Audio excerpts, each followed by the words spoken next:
How has the South Florida couple wholesaled houses targeting pre-foreclosures, tax delinquent list, probate list by simply knocking doors and making phone calls? Well, they're going to share with us how they do it. Stand by. Let's get it. Flip man, it's the flip man. You want some money in your hand? Flipping houses without credit or your cash. Get that bag. Hello, guys. This is Ty, aka the Flip Man, and today we have Carlton and Georgette from West Palm Beach, I guess, aka South Florida. And they're here to share their journey as they become wholesalers and started doing deals from watching my free videos, from my understanding. So you should do the same. So enough of me talking. How's it going, guys? Pretty good. Great. All right. As I always like to do, I just like to start with if you'll just give us a little background on, I guess, who you are and how did you get, well, what were you doing before you got involved in real estate and what led you there and so on? If you could start there, sharing that info. Okay. Well, before I started real estate, I was working at AT&T, and obviously entitled to the rat race. What were you doing at AT&T? I was a salesman. What division? Selling direct TV, selling. Oh, okay. You was in the call center. Well, no, I was in the actual AT&T store. Okay, you were at one of the wireless stores. Yeah, the wireless stores. Yeah.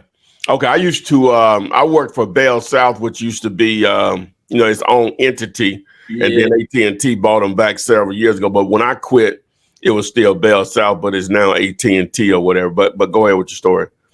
Yeah, so I was good working there. I had started working there around 2013. And I wasn't a good employee. I didn't fit into corporate America model, the work model. So I was always interested in real estate. Coming up, I had an uncle who was a realtor. So as a kid, I saw him. As I got older, I seen how he was living, the lifestyle he had. So I always had an interest in real estate. So finally, I just said, screw it. I'm going to just get my real estate license. So I got my real estate license in 2015. Okay. Yep. So I got my license. Now I was still working at AT&T, trying to be a part-time realtor at the same time, which does not work out. Okay. So from there, you're trying to do the agent thing. Did you ever close on any deals as an agent? Did you ever list or find act as a buyer's agent or anything? Oh yeah, definitely. So when I got my license in 2015, I did one deal that year. It was actually a coworker of mine from AT&T. I sold him a house. Okay. 2016, I ended up getting fired from AT&T, and I went full time as a realtor. So that's how I was pretty much forced into real estate full time because I got fired. I was like, you know what? I'm gonna do this real estate thing full time. So from there, I think from 2016 to all of 2019, I was a full time realtor doing deals, listing properties, the whole realtor thing. Okay. All right. So how did you get introduced to wholesaling? So I always knew about wholesaling. I've always seen videos. I've always seen, stuff on YouTube. I always knew what it was. I just never, explored it more or researched it more. I started a real estate brokerage around 2018. I had a partner and we dissolved that. So once we dissolved it at the beginning of 2019, I was like, man, what I'm gonna do? So I just said, you know what? I'm gonna jump into this wholesale thing more. I started ramping up my videos. I found your page. I started watching a lot of other guys who were wholesaling, and I just went into it full time. Okay. So just to start with, how did you go about your very first deal? What type of lead generation did you use, if any? How did that first deal come about? So my very first deal, so I started wholesaling last year, April 2019. It took me around 30 days to get my first deal. I was cold calling a pre-foreclosure list. Oh, wow. Yeah, yeah. So I called a lady. She was in pre-foreclosure. It was a very easy deal. I called her. She was like, I gave her my pitch. She was like, "Yeah, I want to sell." She was like, "Come by later when I get off work." I went by her house. We talked. She pretty much was like, "Can I trust you?" I said, "Of course you can trust me." I got the contract signed. Your free contract, by the way. All right. I use your contracts in all my deals. So I got the contract signed. I kind of really didn't know how to do the assignment. I had to kind of find, learn that out on the fly. But I got it signed. I made $8,000 about 3 weeks later. Wow. Okay. So do you remember the numbers on that particular deal? You said it was a pre-foreclosure. Do you remember the numbers Yeah. on it? So the lady, the seller at the time, she wanted to move to Orlando. So she owed around 120 on the property. I got it under contract for 145. So I got her under contract for 145. The property really didn't need any work. It was more of a hotel deal. I got it under contract with her for 145, and I sold it to my end buyer for 153. Okay. Do you remember the ARV on it? So what ended up happening after the deal was closed, because I'm the office that I work in as a real estate agent, partners with this guy that I sold it to. So I was able to, watch the property and see what they were going to do with it. So they put it on the market as a hotel and they couldn't move it. So they ended up selling it for 230,000. But it was a straight cosmetic job. Okay. Wow. Interesting. Okay. So you wholesaled it to someone you knew? Yes. Okay. All right.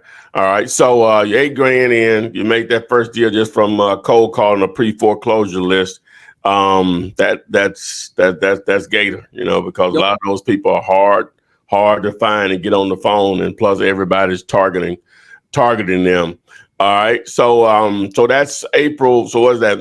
April. That's basically May of 2019. 2019, I got my first wholesale check. Okay. All right. So you're still a licensed agent or whatever, right? Oh yeah, I'm still a broker. Okay. Well, broke. I'm sorry.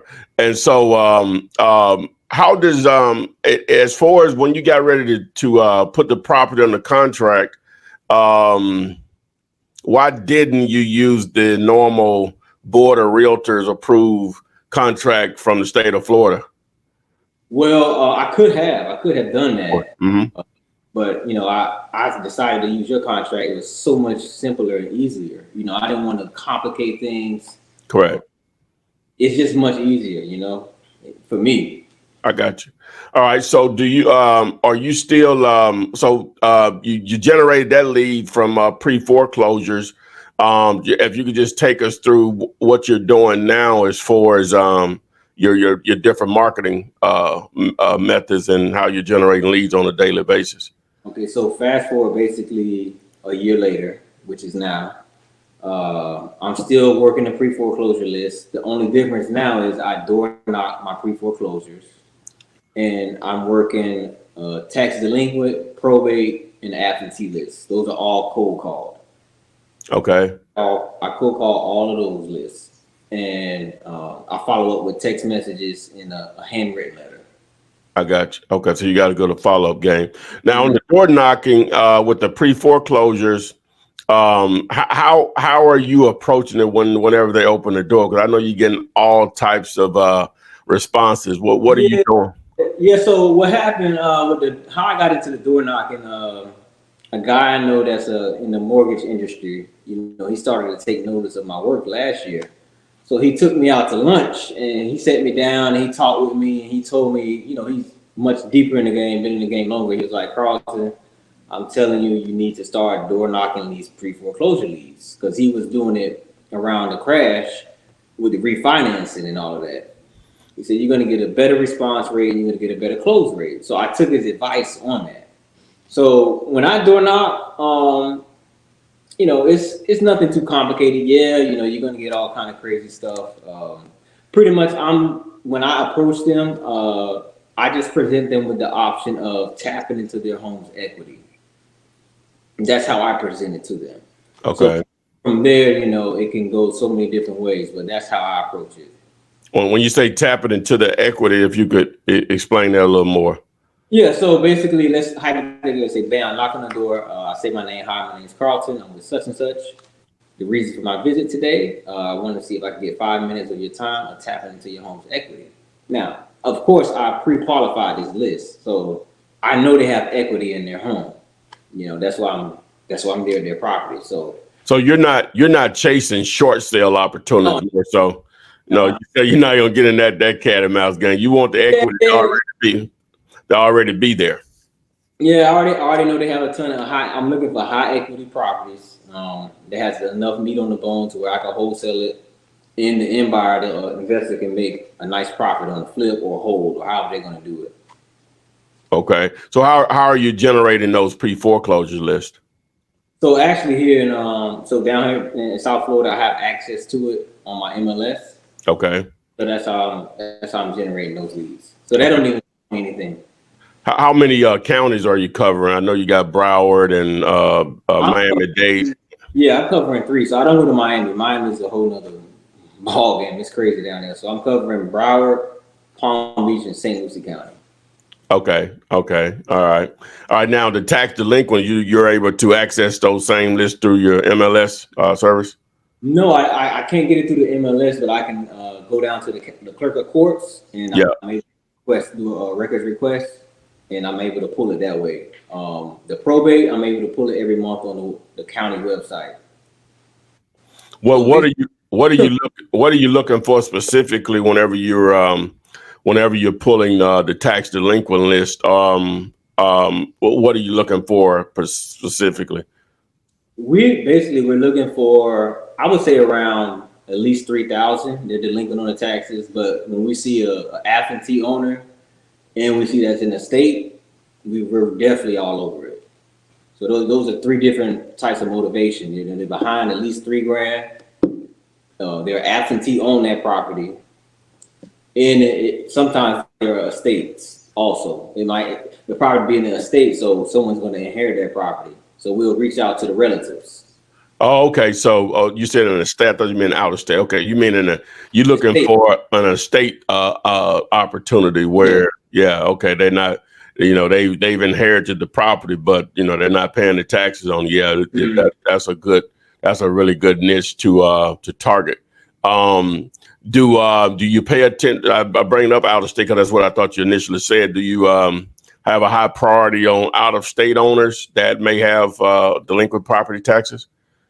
Oh yeah, definitely want to get in front of them and get them on the phone. Get those absentees on the phone because it's more motivation. They're behind on the taxes and they don't even live in the state. So I got you. So you spend very little on actual marketing. All of yours is more or less research and time intense, either door knocking and or cold calling. right. So basically, all my marketing, well, not even marketing. My expense right now is just skip tracing. I got you. All right. So and what are you using for that? So if I'm going to do a bulk skip, meaning some more of like 500 to 1,000 leads, I'm going to use batch. Okay. But if I'm doing a one-off search, I'm going to use True Finder, the People Finder. I got you. All right. As far as the types of properties, as far as the prices you're dealing with, generally speaking, what price range do you think you're dealing with? Do you target? Well, let me just say this: it doesn't matter what type of neighborhood, whether it's an A neighborhood, B, C, or D. Actually, here in South Florida, it's so much competition that really doesn't matter. What neighborhood it's in. It's more along just grabbing that deal because there's so many investors. I got you. Yeah, it's just Florida. I got you. Are you all originally from Florida? Yes. Okay. All right. How often do you think you door knock? I would say 3 to 4 times a week. And how many doors do you think how many doors do you normally cover? A week. So now, mind you, when I do get the pre-foreclosure list, let's say it's 50 properties on there. It's up 2 to 3 times a week.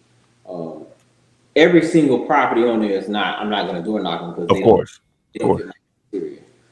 So I would say I knock around 10 to 15 doors a week. Okay. All right. Yeah, that's a reasonable number. And what you expect to get 1 or 2 deals out of that? For the month. Yeah. Are you looking to wholesale all of them, or are you looking to do some subject to stuff, or just straight wholesale opportunities? Well, right now, just straight wholesale. I haven't got any training. I've heard about subject to. I watched videos on them, but I'm not really well versed yet in the subject to. I want to get into it. I I want got to. you. I got you. I get my education up on that. All right. How does Georgette help you with this situation? She's been really quiet. Well, She's the one better communicating with me the most. So so how she got on? I did. So last year I did around 6 deals on my own. yeah, So when 2020 rolled around, she's like, "Oh, I'm tired of working my job. I'm ready to be an entrepreneur." So I'm like, "Well, you know what I do?" So basically, she was like, "Give me an opportunity." I was like, "Okay." I'm like, "Nah, look, everybody think it's easy. This ain't easy." So ain't easy. I showed her how to do it at the top of the year. And from there, it's been sky's the limit. She's been grabbing deals left and right. So that's how she got on. It was more organic, just sitting around the house. And she's like, you know what? I'm just so tired of working for corporate America. She want to do something else. She want to be an entrepreneur. She want to be her own boss. So I showed her how to cold call. I showed her the script. I showed her how to qualify the leads, and she's been working the list and getting deals. I got you. How many calls are you banging out per day, you think? I want to say about 50 to 100 more so. Okay. Put me still working a full-time job. Okay. Oh, you still working full-time? Okay. All right. So are you using a dollar, or are you just banging them out on your phone? Banging them out on my phone. Okay. Okay. All right. You may want to, are you familiar with Mojo Dollar, Carter? Yeah, I've heard of it. I'm going to ramp that up and get that on. Just still right now, just researching everything. That way, with the Mojo and the also with the Podio, I'm able to. Because right now we're tracking everything by hand. I'm pretty sure with those services, I I got can data in there and keep track of everything. I got you. I mentioned Miami-Dade County. What's the hesitation there? What's different about there? Are you just not familiar with that market or whatever? Because obviously there's a lot of opportunity there also, but is it just from not being familiar with it, or what? Yeah. Okay. I got you. Familiar with Miami. I'm way more familiar with Broward. I used to live in Broward. Okay. But I'm just not so familiar with the market, and it's like the Wild Wild West down there. So Okay. I'm like, why even stretch myself out that much? I'm having success in these 3 counties. I got you. Broke don't fix it. I got you. I got you. As far as being an agent, have you encountered any agents that either, I guess you would say, hating on what you're doing, and or they want to no, what are you doing, Carter? I need to get something. Or they don't even have any idea what you're doing. I'm gonna say this about realtors. Now I'm a realtor at heart because that's where I started. But I'm gonna just say this about realtors. They're so focused on the commission, the 6%. They just got tunnel vision on that. Tunnel vision, yeah. They gotta look. They don't know how to look at the deal and know that there's more to this deal than just listing it or finding a buyer. Exactly. Like that first deal you did, just looking at the numbers at 153, 3% of that, because I'm not going to get the full 6%, right? 3% of that is basically a little over 45. If my math is right, $4,500. $4,500. So I almost doubled that on the wholesale. Yeah, you almost doubled that on the wholesale, and they still got to split it with their broker if they're not a broker, right? Yeah. And they got to split it with their broker. Yeah. So but hey, let them have it. You know what I'm saying? There's a lot of ways to make money. Let them have it. So do you transition any of your deals that are not wholesale deals over into listings? Right. So I haven't come across a deal yet like that. I do offer it to people because obviously I don't get every deal. I got you. Well, run into who want to list at the top of the market. I'm like, you need to list the property. Yeah. What's your biggest resistance when you're doing your pre-foreclosures list? What's your biggest resistance outside of them just being in denial? What's your outside of being in denial? Because that's going to be number one. What's going to be the next biggest resistance when dealing with your pre-foreclosures list? I'm glad you said denial because you know how it is in working with the Oh yeah. Oh, they in la la land. They think money about to fall out of the sky. We all got faith, but it comes with works. You know what I'm saying? Effort. God wants you to put effort in too. You got to do your part too. You know, everything money just gonna fall out the sky, and sometimes it might, but not likely. Yeah. Oh, that's the lottery. The next best resistance is basically the price. Yeah. You know, when people in pre-foreclosure, you know, they're in turmoil, they're going through bad times, they're desperate. People are talking to them, especially down here, you know, they getting calls from 30 different wholesalers, 30 different realtors are calling them. So they just got stuff coming from everywhere. They got family members in their ear, like, oh, you don't need to sell that property for that low, you need to sell it for this, and they're on Zillow. So price is the number one. Second biggest resistance other than being delusional, and I say delusional, you say not delusional. I like to use la la land. La la land. Yeah. Hey, so let me just put the with you. I'm sure you already know this because it sounds like you're familiar with pretty much all types of ways to do deals. But now some of those where the price doesn't work as far as they actually may owe too much. Those still can be some owner financing opportunities as far as, like we mentioned, subject to. So, you know, just putting it out there, I would love to work with you on those if you can't put those together. Let me say this. Whenever you're looking at your list, you know, it's just outside of, it has some equity, but it's just outside of being a wholesale opportunity. And so what you can do is, you can still set up the terms, right, just to get them to agree to the subject to, and you still can wholesale that out. You see what I'm saying? Even if you don't want to fool with it, you still can wholesale those terms out and make probably just as much as money as you were going to make whenever you wholesaled it or whatever. So just keep that in mind. I want to put that out there, which we'll talk about it beyond this video. So you got the tax delinquent list, you got the pre-foreclosure list. So those only two you're targeting right now? Probate and absentee. Okay, probate. How do you handle your probates? So the probates, cold call them. Okay. I don't know other states, but down here, if a person has owned a property and they passed away within the 2 years of you trying to get it under contract, we have a 90-day wait period. A 90? You say 90 day? Yep, 90-day wait period. So, okay, let me make sure I understand that. So if they pass away and within that 2 years, if they don't have a will, or does it matter if they have a will? It doesn't even matter. It's still a 90-day wait period. Okay, wow. Before the heirs can do anything with it, the estate can do anything with it. Okay. All right, that's interesting. So you have to look at that timeline whenever you're looking at the list to see has that so do you don't even contact them until that time frame is expired, or you contact them before?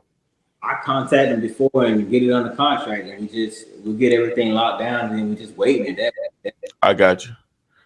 So what if they don't have a will? Let me just say this. In Alabama, if they don't have a will and say they had 2 kids, right, and no other kid, if the 2 kids are on the same page, they can do it without going through the probate process. What the closing attorney or a title company will do is they get them to sign what they call heir affidavits, and they have to get 2 people that they know that was not related to their who owned the property previously, and then you can close on it that way. Is it similar like that there?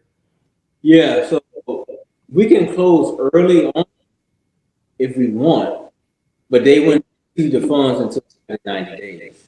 I got you. They'll just be waiting for the funds to get ready. Okay. All right. So I guess it still just boils down to the number of heirs and all that crazy stuff or whatever. And are they on the same page? And it's basically the same thing. All right. So, man, we covered a lot here. What what's next for you as far as to just try to ramp up, to scale up your biz? So I want to bring on another cold caller. Yeah, I got you. Generate leads. Start exploring those subject twos. Try to get start building up a rental portfolio more. And work different lists, and eventually get into flipping also. I got you. Well, wow, man, guys, I really appreciate you guys sharing your story here, Carlton and Georgette. Before we go, is there anything you want to put out there that can help someone else that's trying to get into it or struggling to get that first deal? You can take that one. I would say stay consistent. Definitely. I mean, it definitely is big to have a support system, but stay consistent. I would say that, but I'll let Carlton, dive into that more. Yeah. So if you're new starting out, if you don't have no real estate experience at all, and you want to wholesale, start with the basics, obviously, try to learn at least the contract lingo and the jargon on it, because you're going to get questioned about it. You don't want to go on an appointment and you got the contract and they ask, okay, what's this line number 3 mean? And you sitting there looking like, they're not giving it to you. So I would say just get some basic knowledge on the contracts at least. And like you said, stay consistent. Me, it's easier transition for me, because I was doing traditional real estate for 4 years before I got into the wholesaling. So stay consistent, get much knowledge as possible, and just don't give up. It's going to be hard. You're not going to get every deal. Deals are going to fall through. Don't get discouraged. There's plenty of deals out there. Don't think that what I get a lot when I bump into people is, I can't find any deals. There are no deals. There are deals out there. You're just not looking up for them properly, or you're not researching properly to find them. So there are deals. Just make sure you're being efficient when you're looking for your deals. Oh yeah, totally right, man. I was talking to a lady earlier today. She was trying to refer a deal, and once we got down to the bare nuts, she wasn't dealing with the owner. She was dealing with someone quote unquote direct to the seller. You can do those, but whenever people start talking, it was a multi-family property, start talking about NDAs and all that stuff. Normally, you're never gonna get this deal done. Normally, because they're probably not dealing with the owner, right? They're dealing with someone else, So, but the deals are out there, man, because and it boils down to, people say, well, there are a lot of wholesalers out here. Number one, everybody's not doing deals. You know what I'm saying? Number one. And then timing, like your timing may be perfect this week on a particular seller, but the next week it may not be, but another person contacted them a week later, the whole dynamic has changed for them. Yeah. You know what I'm saying? So that's why it's so important to be speaking to as many sellers as possible, to get a deal, because people's situation just changes overnight. It's the people died, divorce, job loss, relocation, medical bills, kids' tuition, all that stuff. Just everyday life creates motivated sellers. Your job is to make sure you're doing an effective job of letting them know you exist. If you do that, you would do your deals. Now you can be you don't want to be targeted. Like you're targeting the pre-foreclosures, the probates, the tax delinquents. So on the surface, they should be motivated. You know what I'm saying? Oh, yeah. But not always, because like we said, they're delusional, aka in la la land. You know what I'm saying? So, but yeah, again, guys, I really appreciate you all taking the time out and sharing your story with us today. And as I always say, guys, we'll see you on the flip side. Thank you. Thank you, Flip Man. Flip man. It's the flip man. You want some money in your hand? Flipping houses without credit or your cash. Get that bag.